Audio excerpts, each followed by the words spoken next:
आज हम यहाँ पर भारत की सबसे बड़ी electric two wheeler manufacturing company के बारे में बात करने वाले हैं, जिसका शेयर प्राइस जो है बीते 2-3 दिन के अंदर बहुत चर्चा का विषय बन गया।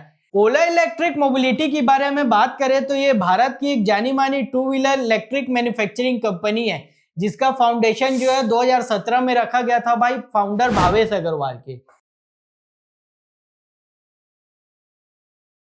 तो चलिए अब हम यहाँ पर इस कंपनी के टेक्निकल एनालिसिस के बारे में बात कर लेते हैं। तो जैसा कि आप लोग देख पा रहे होंगे, इस कंपनी के शेयर प्राइस को ये ऑल टाइम लो बनाते जा रहा है, जिसको कि हमने डिनोट किया है। और यहाँ पर इस कंपनी ने लोअर लो बनाया अपने आईपीओ प्राइस से।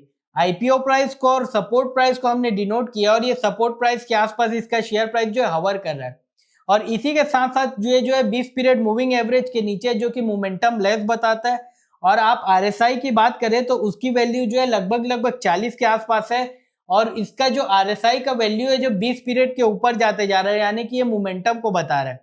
इसके साथ आप वॉल्यूम को देखने की कोशिश करें तो उसको हमने लाइन से डिनोट किया है।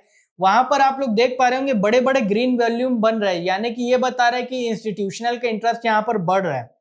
इसके साथ साथ आप अगर इसके टॉप लाइन और बॉटम लाइन के बारे में बात कर ले तो वो डाउन ट्रेंड में दिख रहे हैं, जिसके कारण कि इसका प्राइस जो है कंप्रेस हुआ है। तो यहाँ पर मोटा मोटा इस कंपनी के शेयर प्राइस में ये पता चल रहा है कि यहाँ पर बड़े प्लेयर के द्वारा एक्यूमुलेशन किया जा रहा है, लेकिन इस कंपनी के शेयर प्राइस में जो है मोमेंटम गायब है।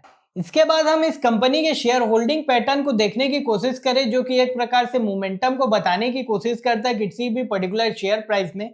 तो जैसा कि आप लोग देख पा रहे होंगे, यहाँ पर जो फाउंडर है या प्रमोटर है, उन्होंने अपना शेयर होल्डिंग जो है बरकरार रखा है। एफआईआई के डाटा के बारे में बात कर ले शेयर होल्डिंग के, तो पहले इसने जो है 2.1% का शेयर होल्डिंग रखा, जिसको कि बढ़ा के 2.89 किया। और रिसेंट के क्वार्टर में बात कर ले तो 4.7, यानी कि यहाँ पर बहुत अच्छा जंप दिख रहा है। इसके साथ डीआईआई का कंपेयर करें डाटा, जैसा कि आप लोग देख पा रहे होंगे, तो उसने जो है धीरे धीरे कम किया है। लेकिन बीते 2 क्वार्टर को देखे, यानी कि 25 के क्वार्टर को और 25/6 के क्वार्टर को, तो यहाँ पर जो है ज्यादा गिरावट नहीं आई है, जो कि एक प्रकार से डीआई की सेलिंग को रुकते हुए बता रहा है। और इसके बाद हम नॉन इंस्टीट्यूशनल इन्वेस्टर यानी कि रिटेल इन्वेस्टर की बात कर ले तो उसका जो शेयर होल्डिंग है वो लगातार घटा है। इसके बाद हम नंबर ऑफ शेयर होल्डिंग के बारे में बात कर ले तो ये लगातार जो है बीते 2 क्वार्टर में बरकरार है, यानी कि यहाँ पर यह बताने की कोशिश कर रहे हैं कि बिग प्लेयर की एंट्री होती जा रही, जिसको कि हम एफआईआई में देखते जा रहे हैं। और इस कंपनी में शेयर प्राइस जैसे जैसे बढ़ना चालू होगा और यहाँ पर बड़े प्लेयर के हाथ में ज्यादा आते जाएगा, तो इस पर्टिकुलर कंपनी में के शेयर प्राइस में बहुत ज्यादा तेजी देखी जा सकती है। तो चलिए अब हम यहाँ पर इस कंपनी के फंडामेंटल के बारे में बात कर लेते हैं। तो जैसा कि आप लोग देख पा रहे होंगे, यहाँ पर ये कंपनी जो है इसका मार्केट कैप 22,000 करोड़ के आसपास है, और ये एक प्रकार से स्मॉल कैप की कैटेगरी में आ रहा है। लेकिन मेरी बात करें तो मैं इसे जो है एक प्रकार से छोटा मिड कैप कहूंगा, क्योंकि इसने अपनी लीडरशिप स्थापित कर ली थी।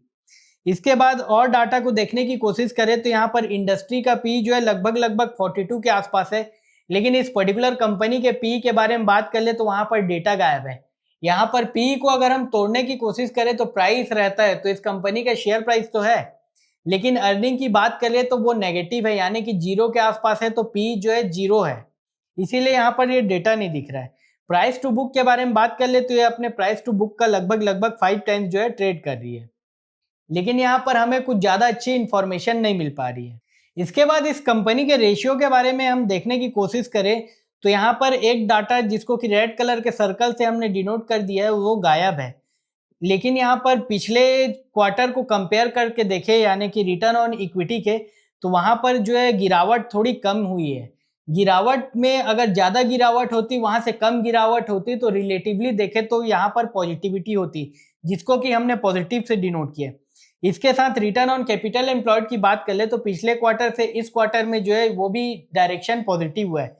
पहले ज्यादा नेगेटिव था 33 माइनस के आसपास, जो कि -30 के आसपास हुआ है। रिटर्न ऑन एसेट की बात कर ले तो ये लगभग मोटा मोटा सेम है। यहाँ पर भी हमें जो है अच्छी तरीके से डाटा नहीं पता चल रहा है।